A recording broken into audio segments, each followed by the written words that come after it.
Welcome to west plus affairs. तो हमने इसके फर्स्ट पार्ट में क्या पढ़ा था? हमने फर्स्ट पार्ट में पढ़ा था इतिहास के स्रोत और अभिलेख, सिक्के और मध्वान। ठीक है, तो हमने शिलालेख से स्टार्ट किया था। तो शिलालेख में क्या था? सबसे पहले पढ़ा था हमने गोसुंडी शिलालेख, फिर मानमोरी का शिलालेख। उसके बाद हमने पढ़ा था बड़ली का शिलालेख। किसका? बड़ली का शिलालेख। फिर कीर्ति स्तंभ प्रशस्ति या फिर विजय स्तंभ प्रशस्ति। उसके बाद कुंभलगढ़ प्रशस्ति और राज प्रशस्ति। तो हमने ये सारी चीज़ें फर्स्ट पार्ट के अंदर देखा होगा। आई थिंक आपने देख लिया होगा, और अगर नहीं देखा है तो मैं वीडियो का लिंक इस सेकंड वीडियो के जो सेकंड पार्ट के अंदर डिस्क्रिप्शन में डाल दूंगा, तो वहाँ से जाके आप देख सकते हैं। वीडियो को पूरा देखें। अगर आपको वीडियो पसंद आए तो लाइक, शेयर और सब्सक्राइब जरूर करें। चलिए शुरू करते हैं सेकेंड पार्ट में। क्या? जगन्नाथ प्रशस्ति के बारे में। किसके बारे में? जगन्नाथ प्रशस्ति के बारे में। जो जगन्नाथ प्रशस्ति है तो ये अपन को कहाँ मिलती है? तो जगन्नाथ प्रशस्ति मिलती है उदयपुर के अंदर। कहाँ मिलती है? उदयपुर, जिसको झीलों की नगरी के नाम से भी जानते हैं। यहाँ पर एक जगदीश मंदिर है। क्या है? जगदीश मंदिर है, जिसके दीवारों पर यह प्रशस्ति मिलती है। जगदीश मंदिर, जिसको सपनों में बना मंदिर या स्वर्ण संस्कृति में निर्मित मंदिर के नाम से भी जाना जाता है। जगन्नाथ मंदिर जगदीश चौक पर स्थित है। कहाँ पर? उदयपुर के अंदर। यह भगवान विष्णु को समर्पित मंदिर है। किसको समर्पित है? भगवान विष्णु को समर्पित मंदिर है। इसका निर्माण महाराणा जगत सिंह प्रथम के द्वारा करवाया गया था, जो मेवाड़ के शासक थे। कहाँ के शासक थे? मेवाड़ के शासक थे। और यह संस्कृत भाषा में निर्मित है। और इसके जो लेखक है, जो जगन्नाथ प्रशस्ति को जिसने लिखा है, उसका नाम है कृष्ण भट्ट। क्या है? कृष्ण भट्ट। और यह जगन्नाथ जो प्रशस्ति है वो इम्पोर्टेंट क्यों है? क्योंकि यहाँ से हल्दी घाटी के युद्ध का वर्णन मिलता है, जो 1576 के अंदर हुआ था। कब हुआ था? 1576 के अंदर। कब? 14 जून 1576। किस किस के मध्य हुआ था? या मुझे कमेंट बॉक्स में बताइए। इसके जो वास्तुकार थे वो कौन थे? वो थे एक तो भाणा, दूसरे अर्जुन और तीसरे थे मुकुंद। इसके वास्तुकार थे। तो ये थी जगन्नाथ प्रशस्ति, जो अपन को उदयपुर से मिलती है। और सबसे इंपॉर्टेंट यही है इसके अंदर कि इसके जो लेखक हैं वो है कृष्ण भट्ट। और कौन से मंदिर के किनारे मिलती है? तो ये जगदीश मंदिर के किनारे मिलती है। और इसके इम्पोर्टेंस इसलिए भी है क्योंकि यहाँ से अपन को हल्दी घाटी के युद्ध का वर्णन देखने को मिलता है। फिर हमारी नेक्स्ट प्रशस्ति कौन सी है? शिलालेख कौन सा है? तो वो है बिजोलिया का शिलालेख। कौन सा है? बिजोलिया का शिलालेख। ये अपन को कहाँ से मिलता है? तो ये है राजस्थान के भीलवाड़ा जिले से मिलता है। ठीक है, ये किसके समय लिखा गया था? ये सोमेश्वर के समय लिखा गया था, जिसने प्रताप की उपाधि ली थी और लंकेश्वर की उपाधि भी ली थी। रेवणा गांव दान दिया था इस मंदिर को। कौन से मंदिर को? पार्श्वनाथ मंदिर को रेवणा नामक गांव दान में दिया था, ताकि यहाँ से जो भी रेवेन्यू, जो भी राजस्व प्राप्त हो, वो बिजोलिया के शिलालेख और मंदिर के जो दैनिक कार्यक्रम होते हैं उनके अंदर काम आ सके। और जो पार्श्वनाथ मंदिर है, आपको पता होगा कि पार्श्वनाथ जो जैन थे, किसके? जैन धर्म के। ठीक है, क्या बोलते हैं इनको? दिगंबर। ठीक है, तो पार्श्वनाथ जैन धर्म से संबंधित है ये मंदिर, पार्श्वनाथ मंदिर। ठीक है, ये संस्कृत में लिखित है।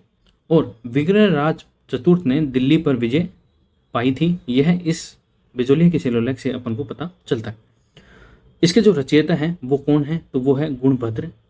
ठीक है, और 93 पद्यों के अंदर ये लिखा गया है। किसके द्वारा? गुणभद्र के द्वारा। इसके लेखक कौन है? तो इसके लेखक है कायस्थ केशव के द्वारा ये लिखा गया था। किसके द्वारा? जो कायस्थ केशव है उनके द्वारा ये लिखा गया था। सन 1170 ईस्वी में इस मंदिर की स्मृति में श्रावक लोलाक द्वारा लिखवाया गया था। क्या लिखवाया गया था? 5 फरवरी 1170 में इस मंदिर की स्मृति में बिजोलिया का शिलालेख श्रावक लोलाक द्वारा लिखवाया गया था। ठीक है, तो ये इसमें अंदर बिजोलिया के शिलालेख में आप क्या क्या याद रखोगे? एक तो कि ये पार्श्वनाथ मंदिर के पास है, की दीवारों पर है, पार्श्वनाथ मंदिर की दीवारों पर है, जो कि जैन धर्म से संबंधित है। इसके रचयिता कौन है? तो गुणभद्र है। और इसके जो लेखक है वो कौन है? कायस्थ केशव। ठीक है, और किसके द्वारा ये लिखवाया गया था? तो श्रावक लोलाक के द्वारा 5 फरवरी 1170 को ये लिखवाया गया था। तो ये आप ध्यान रखेंगे बिजोलिया के शिलालेख के बारे में। फिर इसकी और जानकारी देख लेते हैं।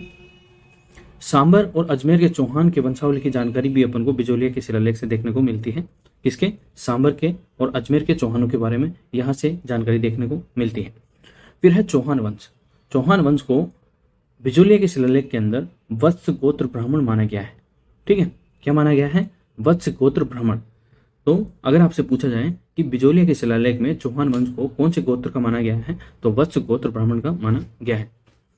बिजोलिया के अंदर उत्तमोदरी नाम मिलता है। किसका मिलता है? उपरमाल का। जो उपरमाल का नाम बिजोलिया शिलालेख के अंदर उत्तमोदरी नाम देखने को मिलता है। वासुदेव चौहान ने 551 ईस्वी में चौहान वंश की स्थापना की थी। इसकी जानकारी भी अपन को बिजोलिया शिलालेख के अंदर देखने को मिलती है। ठीक है, क्या जानकारी मिलती है कि वासुदेव चौहान ने 551 ईस्वी में चौहान वंश की स्थापना की थी। इसकी जानकारी कहाँ पे मिलती है? तो वो मिलती है बिजोलिया शिलालेख के अंदर। सामर झील का निर्माण किसने करवाया था? तो वासुदेव चौहान ने करवाया था। इसकी जानकारी भी मिलती है। राजधानी अहिछत्रपुर जो कि नागौर के अंदर है, बिजोलिया शिलालेख से भी जानकारी मिलती है। भीनमाल को यहाँ श्रीमाल कहा गया है। दिल्ली को दिलमिका, नाडोल को नड्डल, सांबर को साकंबरी, जालोर को जाबलीपुर, नागदा को नागद्रह। ठीक है, बिजोलिया को विद्यावली, नागौर को अहिछत्रपुर और मांडलगढ़ को मंडलकर। यह है जो नाम है। ठीक है, जो वर्तमान में क्या नाम है और बिजोलिया शिलालेख में अपन को क्या नाम मिलता है, तो वो भी हमको सारी चीज़ें बिजोलिया के शिलालेख में देखने को मिलती हैं। ठीक है, तो ये सारी जानकारी थी अपन पास बिजोलिया के शिलालेख के बारे में। ठीक है, तो आप एक बार फिर से देखिए इसको, तो आपको याद हो जाएगा। फिर जो नेक्स्ट है तो वो क्या है? वो है एक लिंगनाथ प्रशस्ति।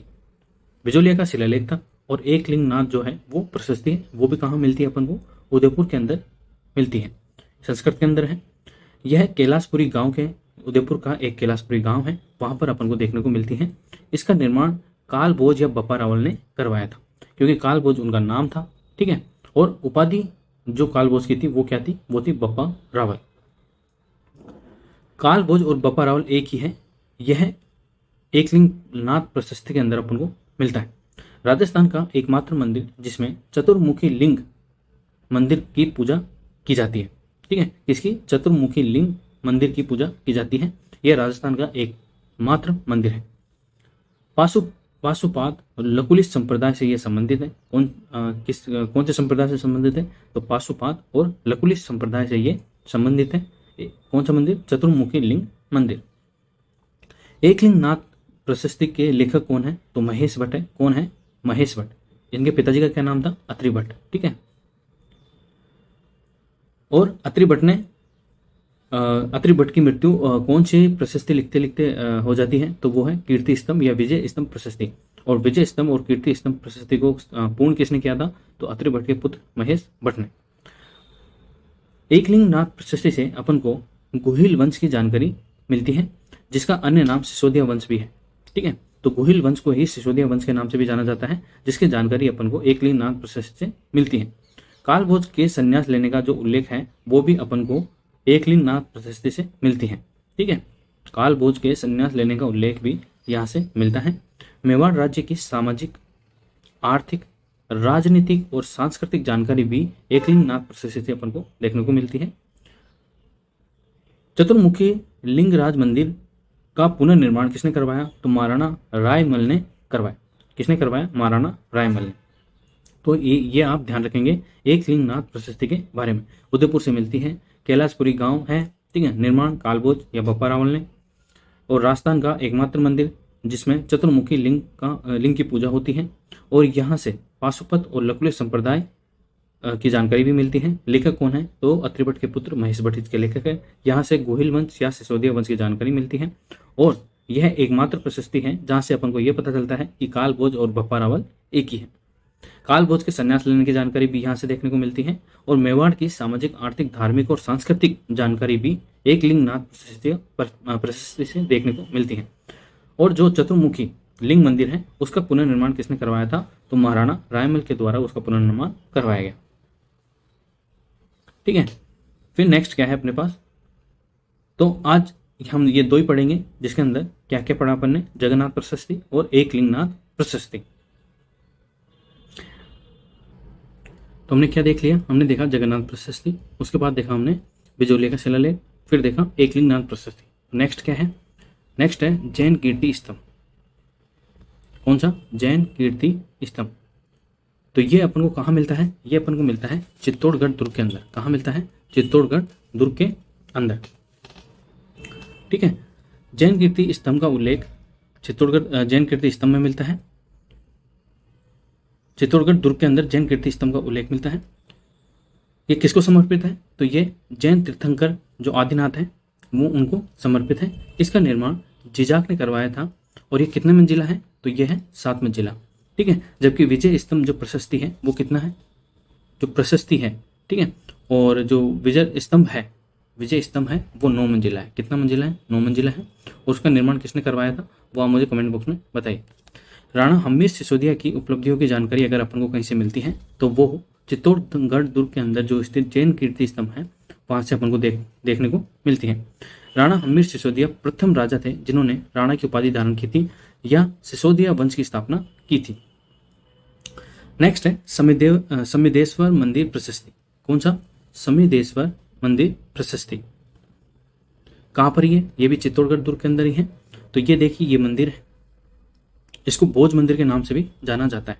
तो समिदेश्वर मंदिर को भोज मंदिर के नाम से भी जाना जाता है, यह आप ध्यान रखेंगे। फिर कालांतर में इसका पुनर्निर्माण किसने करवाया, तो मेवाड़ महाराणा मोकल ने करवाया। किसने करवाया, मेवाड़ महाराणा मोकल ने। यह चित्तौड़ दुर्ग के अंदर स्थित है और परमार शासक राजा भोज ने इसका निर्माण करवाया था। निर्माण तो परमार शासक राजा भोज ने करवाया था, जबकि पुनर्निर्माण मेवाड़ महाराणा मोकल ने करवाया था। इसको त्रिभुवन नारायण मंदिर भी कहा जाता है या मोकल मंदिर भी कहा जाता है। इसकी जो भाषा है, कौन से, समिदेश्वर मंदिर प्रशस्ति की जो भाषा है वो संस्कृत है और 75 यानी कि 75 श्लोक लिखे गए हैं इस प्रशस्ति के अंदर। तो ये इतनी इंपॉर्टेंट नहीं है, आपको इतना याद रखना है कि जो समिदेश्वर मंदिर प्रशस्ति है उसका निर्माण किसने करवाया, तो परमार शासक राजा भोज ने उसका निर्माण करवाया। और पुनर्निर्माण किसने करवाया, तो मेवाड़ महाराणा मोकल ने इसका पुनर्निर्माण करवाया।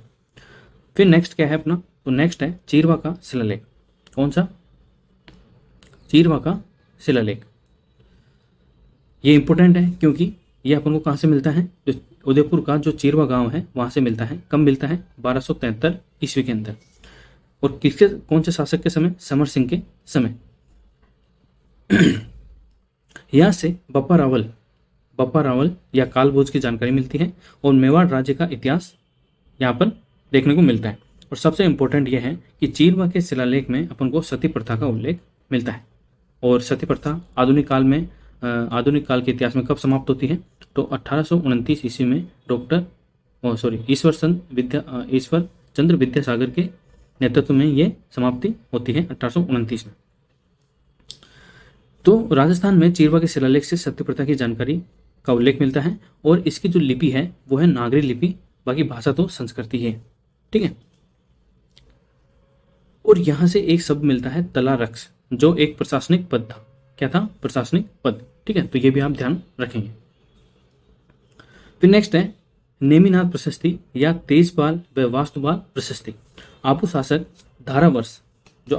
धारावर्ष थे, उनका उल्लेख इन प्रशस्ति के अंदर मिलते हैं और उनके उपलब्धियों की जानकारी भी मिलती है। तो ये कहाँ मिलता है, ये दिलवाड़ा के जैन मंदिर के 5 मंदिरों के अंदर से एक समूह है, वहां से ये अपन को देखने को मिलता है। लूण वसही जैन मंदिर या नेमिनाथ मंदिर, संस्कृत भाषा में ये लिखित है। इसके प्रशस्तिकार कौन है, तो चंडेश्वर इसके प्रशस्तिकार है, जबकि वास्तुकार इसके सोमेश्वर है। कौन है, सोमेश्वर। तो ये ज्यादा इतनी इंपॉर्टेंट नहीं है, इसलिए आप इतना याद रखेंगे कि नेमिनाथ प्रशस्ति और तेजपाल व वास्तुपाल जो प्रशस्ति है वहां से आबू शासक जो कि सुरोई का शासक था, धारावर्ष, उसका उल्लेख या उसकी उपलब्धियों की जानकारी मिलती है। और जो दिलवाड़ा का आबू का दिलवाड़ा जैन मंदिर है, उसके 5 मंदिरों में से एक मंदिर समूह है। कौन सा, नेमिनाथ मंदिर समूह। ठीक है, तो ये आप ध्यान रखेंगे। फिर नेक्स्ट है हमारा आमेर का शिलालेख। तो आमेर का शिलालेख है वो अपन को कहाँ मिलता है, तो आमेर में मिलता है। ठीक है, आमेर दुर्ग के अंदर मिलता है, जहां से कछवा वंश की जानकारी मिलती है। राजा मानसिंह का नाम तो आपने सुना ही होगा। ठीक है, जो अकबर के सेनापति भी थे और हल्दी घाटी के युद्ध के अंदर महाराणा प्रताप के विरुद्ध ये सेनापति थे। ठीक है, पृथ्वीराज कछवाहा से मेजर राजा मानसिंह तक का यहाँ पर उल्लेख मिलता है। मतलब जो पृथ्वीराज कछवाहा थे वहां से लेकर मिर्जा राजा मानसिंह तक का शासकों का उल्लेख यहाँ पे मिलता है। आमेर के शासकों को रघुवंश तिलक कहा जाता था। आमेर के शासकों को रघुवंश तिलक कहा जाता था। क्यों कहा जाता था? कि वे अपने आप को लव और कुश के वंशज मानते थे। किसके? लव और कुश के। जम्मू वाय रामगढ़ दुर्ग का उल्लेख भी आमेर के शिलालेख से देखने को मिलता है। जहांगीर की प्रशंसा की गई है। क्यों की गई है? क्योंकि आपको पता है कि यहाँ पर मुगल प्रभाव अत्यधिक था। ठीक है, आमेर के शासकों पर, तो मुगल प्रभाव होने के कारण ही यहाँ जहांगीर की प्रशंसा की गई है आमेर के शिलालेख के अंदर। तो ये आपको ध्यान रखना है। निजाम शब्द का उल्लेख मिलता है। ठीक है, मुगल काल के अंदर यह प्रांतीय विभाग होता था। आमेर पर मुगल प्रभाव को सूचित करता है। ठीक है, तो ये भी आपको ध्यान रखना है। तो आमेर के शिलालेख से अपन को क्या क्या मिला? एक तो मिला यहाँ से कछवाहा वंश की जानकारी, दूसरा मिला पृथ्वीराज कछवाहा से मिर्जा राजा मानसिंह तक के शासकों की जानकारी, तीसरा यहाँ से मुगल प्रभाव देखने को मिलता है, जहांगीर की प्रशंसा की गई है और निजाम शब्द का उल्लेख मिलता है जो कि मुगल काल के अंदर प्रांतीय विभाग होता था। इससे अपन को पता चलता है कि आमेर जो राज्य था, ठीक है, उसके ऊपर मुगल प्रभाव देखने को मिलता है। फिर नेक्स्ट जो है हमारी वो है रणकपुर प्रशस्ति। कौन सी है? रणकपुर प्रशस्ति। ठीक है, ये कहाँ मिलती है अपन को? ये पाली के अंदर देखने को मिलती है। रणकपुर जैन मंदिर का निर्माण किसने करवाया? तो धर्णक शाह ने रणकपुर जैन मंदिर का निर्माण करवाया था पाली के अंदर। ठीक है, तो सबसे पहले आपसे ये पूछा जा सकता है कि रणकपुर का जैन मंदिर कहाँ पर है? तो पाली पर है और इसी के दीवारों पर अपन को रणकपुर प्रशस्ति देखने को मिलती है। चौमुखा जैन मंदिर की दीवारों पर लिखित यह प्रशस्ति मिलती है। सादड़ी के पास पाली के अंदर, भाषा इसकी संस्कृत में है जबकि लिपि नागरी में लिखा गया है। इसके जो लेखक है वो कौन है? तो उसके लेखक है देपाक या देपा। यहां से अपन को क्या बताया गया है कि गुहिल को कालभोज का पुत्र बताया गया है, जो कि गलत है। लेकिन अगर आपसे ये पूछा जाए कि रणकपुर प्रशस्ति के अनुसार गुहिल को कालभोज का पुत्र बताया गया है, तो तब उस कथन को तो सही मानना है। लेकिन अगर आपको रणकपुर प्रशस्ति ना देकर आपको सिंपल ये पूछा जाए कि गुहिल को ही कालभोज का पुत्र बताया गया, वो गलत माना जाएगा। कालभोज और बप्पा रावल दोनों को अलग अलग बताया है, जो कि यहाँ पर सही है। तो एकमात्र रणकपुर प्रशस्ति ऐसी है जिसके अंदर कालभोज और बप्पा रावल को दोनों को अलग अलग बताया गया है। ठीक है, जबकि दोनों एक ही है। तो ये भी आपको ध्यान रखना है। अगर आपसे पूछा जाए कि रणकपुर प्रशस्ति के अनुसार कालभोज और बप्पा रावल दोनों को अलग अलग बताया है, तब तो सत्य मानना है, नहीं तो गलत मानना है। महाराणा कुंभा की उपलब्धियों का उल्लेख यहाँ पे मिलता है क्योंकि उन्होंने बहुत सारी उपाधियां धारण की थी। हाल गुरु, शैल गुरु, राजगुरु, दान गुरु, ठीक है, संगीत गुरु। उनके ग्रंथ भी है, संगीत राज, संगीत प्रबंध, ठीक है, सूर प्रबंध, और संगीत राज को 5 भागों में विभाजित किया गया था। ठीक है, तो वो सारी चीजें अपन को रणकपुर प्रशस्ति के अंदर देखने को मिलती है।